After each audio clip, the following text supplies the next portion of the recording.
My wife said, I never cook at home, so I stopped bringing her dinner for a week. And when she begged for things to go back to normal, I taught her a lesson she'll never forget. I'm 34 years old. I work as a cook at an Italian restaurant downtown, and I've been bringing dinner home every night after work for almost 10 years now. Sounds simple, right? But what happened a few weeks ago, because of that, almost destroyed my marriage, or at least made me realize that my wife didn't value something I considered important. The thing is, this started when Jennifer and I got married, like about 9 years ago or so, and we came to an agreement that made sense at the time and just kept working all these years. She handled breakfast and lunch on weekdays, and I brought dinner because, well, I work at a restaurant and I can literally bring food home for free or discounted almost every night. It's not that she can't cook, she actually cooks pretty well. But this arrangement worked perfectly for us because I'd get home around 7 or 8 at night after my shift and bring something good that the chef let us take home, or that I prepared myself before leaving.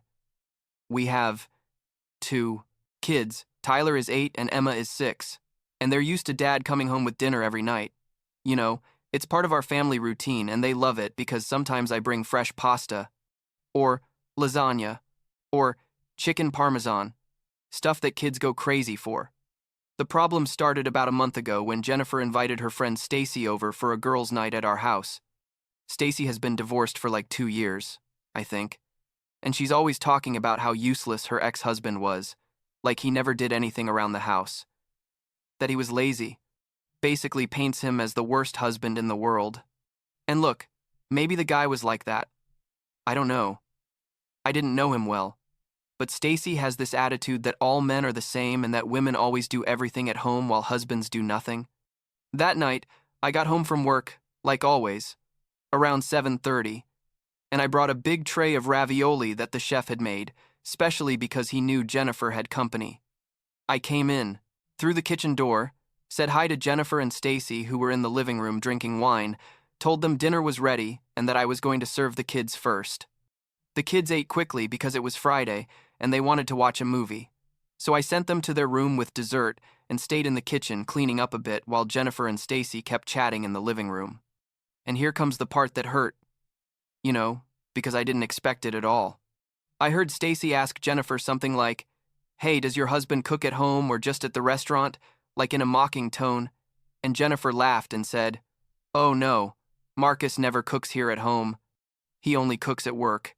And Stacy laughed too and said something like, "Of course, typical. At work, yes, but at home he doesn't go near the stove, right?" And Jennifer kept going with the joke and said, "Exactly. I'm the one who does all the cooking here." I just stood there in the kitchen with the dish towel in my hand thinking, did she seriously just say that? I mean, I had literally just brought dinner that the two of them were eating at that very moment. Handmade ravioli that I had personally prepared that afternoon before leaving the restaurant. And she's saying I never cook at home. Technically, she's right that I don't cook in our house, in our kitchen, but I bring prepared food every single night. Doesn't that count as providing dinner for the family? I stayed quiet that night because I didn't want to make a scene in front of Stacy, but honestly, my blood was boiling the rest of the night. When Stacy left around 11, Jennifer was in a good mood from the wine and from spending time with her friend, and I was putting the kids to bed trying not to explode. I went to sleep without saying much, and she didn't even notice something was wrong, which bothered me even more. The next morning, Saturday, I waited until the kids were watching cartoons and told Jennifer I needed to talk to her. I told her I had. I heard what she said to Stacy the night before, and that it had really hurt me that she basically denied something. I've been doing faithfully for almost 10 years. She shrugged and told me it was just a joke, that she didn't mean it seriously, that Stacy was talking about her problems with her ex and she was just being supportive. I told her I didn't care if it was a joke, that what she said basically invalidated all the effort I put into bringing food home every night, and that it made me feel like I didn't contribute anything. Jennifer looked at me like I was overreacting and said, "Marcus, seriously, it's not that big a deal. Don't take it so personally." And that made me even angrier because she was basically telling me my feelings weren't valid. I tried to explain that I work 10-hour shifts, sometimes more, and that I always make sure to bring something good for dinner, that I put effort into thinking about what the kids and she will like, that sometimes I stay an extra half hour, preparing something special. And she just said, "Yeah, but it's not the same as cooking here at home. You know what Stacy meant." I told her I didn't care what Stacy meant. What mattered to me was that she didn't defend me and basically acted like I didn't do anything. We had an argument that lasted like 20 minutes and ended with her saying I was being too sensitive and me leaving the house to walk around for a bit because I needed to cool off. That weekend we were kind of tense but functioning normally in front of the kids. You know, not fighting but not talking much either. Sunday night, when I had to go to the restaurant for my shift, I was thinking about everything on the drive, and I came to a decision. If Jennifer didn't value what I did, then I would simply stop doing it, at least for her. That night, I prepared 2 plates of chicken parmesan with pasta for the kids and took them home. When I arrived, I put the food on the table and called Tyler and Emma to eat. Jennifer came out of her office where she was working on the computer and saw me serving only 2 plates. She asked me, "And my dinner?" And I told her very calmly, "Oh, I thought since I never cook at home, you weren't interested in the food I bring from work." She just stared at me with a look of disbelief and said, "Are you seriously going to do this?" I responded that I was just taking her seriously, that if she considered bringing dinner and didn't count as cooking, then obviously she didn't need me to keep doing it for her. The kids were there eating without really understanding what was happening, though Tyler looked at me weird because he did notice something wasn't right. Jennifer didn't say anything else, grabbed her phone and went to the bedroom, and I stayed with the kids while they ate. Later that night, I heard her in the kitchen making herself something. I think she made a sandwich or something. We didn't talk the rest of the night. The next day, Monday, I did the same thing, brought dinner, only for the kids and me, and Jennifer made her own food without saying anything. Tuesday, the same, and by Wednesday, it already felt super uncomfortable in the house. Like there was this horrible tension every time I arrived with food, and she had to watch me serve the kids, but not her. Wednesday night, after the kids went to sleep, Jennifer confronted me in the living room. She told me I was being ridiculous and vindictive, that this had gone on long enough, and I needed to get over it. I told her I wasn't being vindictive, I was simply respecting what she had said, that if my contribution wasn't important, then there was no point in continuing to do it. She told me I knew perfectly well that's not what she meant, that it had just been a silly joke with her friend. I asked her why she couldn't just admit she was wrong and really apologize, not just say it was a joke. She responded that she wasn't going to apologize for something so insignificant, and I told her it clearly wasn't insignificant to me. The conversation got ugly, like she accused me of being immature, and I told her she was the one who couldn't admit when she was wrong. Thursday, Tyler asked me in the car coming back from school, "Dad, why don't you bring dinner for Mom anymore?" And that broke my heart because the kids were obviously noticing something was wrong. I told him something vague like, "Mom and I are working something out. Don't worry, champ." That night when I arrived with dinner, only for the kids again, Jennifer was making pasta on the stove and looked super frustrated. We didn't talk during dinner. The kids ate quickly and went to do homework, and Jennifer and I stayed in an uncomfortable silence. Friday morning before I left for work, she sent me a message saying we needed to talk that weekend because this couldn't continue like this. Sunday afternoon, after we got back from taking the kids to the park, Jennifer asked me to sit with her on the patio. She looked tired, honestly, and I was exhausted from this whole situation too. She said, "Look, Marcus, I understand what I said bothered you." I told her it wasn't just what she said, but that afterwards she acted like my feelings didn't matter, like I was overreacting for being upset. She sighed and admitted that yes, she had minimized my feelings and that wasn't right. She told me she really did appreciate everything I do, that the dinner I bring every night is important for the family and she knows it, but that, in that moment with Stacy, she felt pressured to fit in with what she was saying about husbands. I asked her why it was more important to look good to Stacy than to be honest and defend me, her husband. She said she hadn't thought about it that way in the moment, that it had just been an automatic reflex. Like going along with her friend. I'm not going to lie, her apology still felt a bit half-hearted, but at least it was something.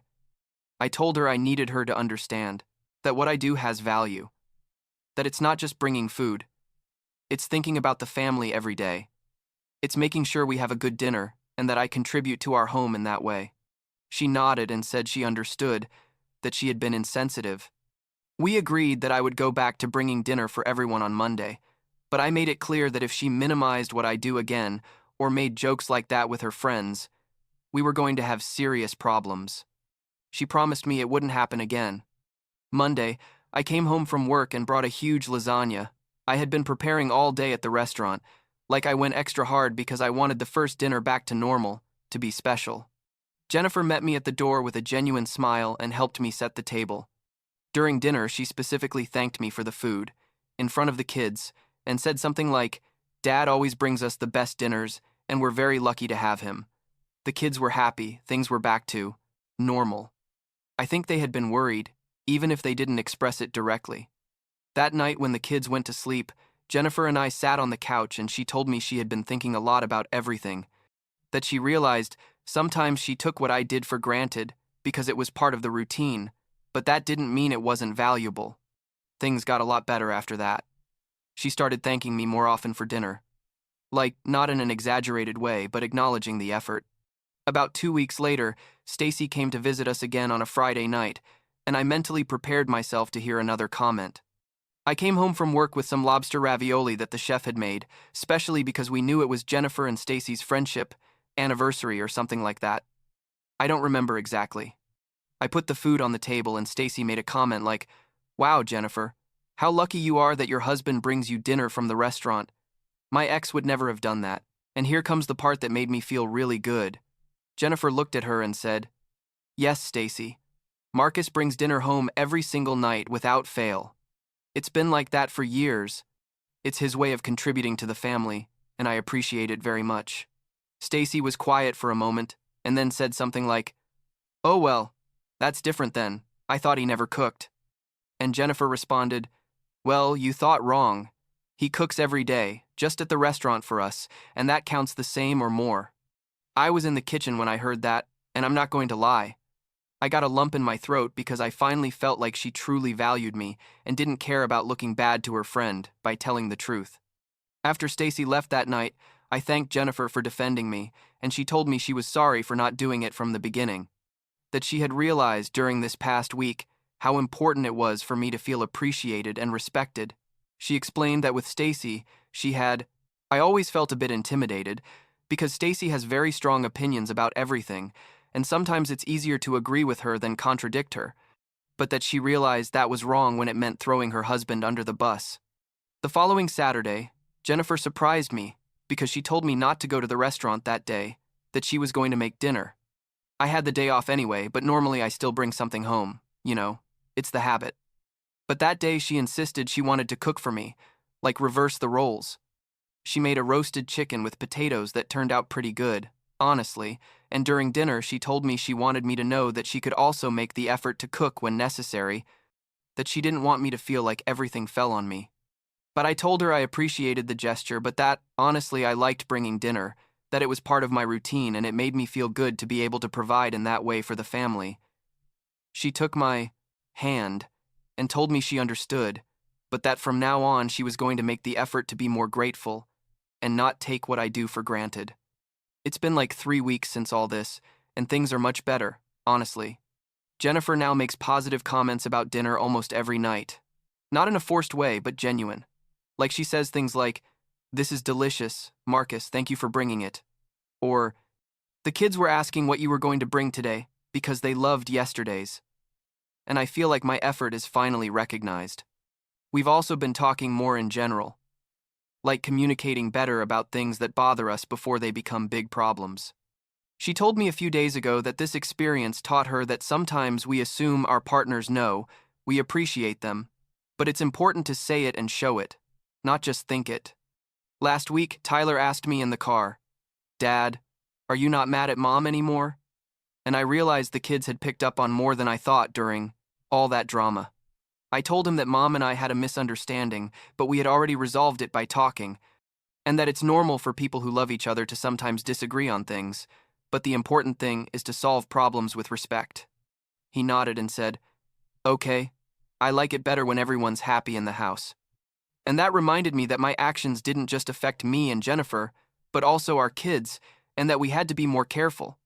I guess in the end, What I learned from all this is that communication and respect are super important in a marriage, more than I thought. It's not just about doing things for your partner, but about that person recognizing and valuing what you do. And I also learned that sometimes you need to set boundaries and defend what's important to you, even if it seems like something small like bringing dinner home. For me, it wasn't small. It was my way of showing love and care for my family every day, and it deserved to be recognized. Jennifer understands that now, and our relationship is stronger for having gone through this, even though it was uncomfortable and difficult at the time. I still bring dinner home every night, and I'll probably keep doing it as long as I work at the restaurant. But now I do it knowing my wife really appreciates the effort, and that makes all the difference.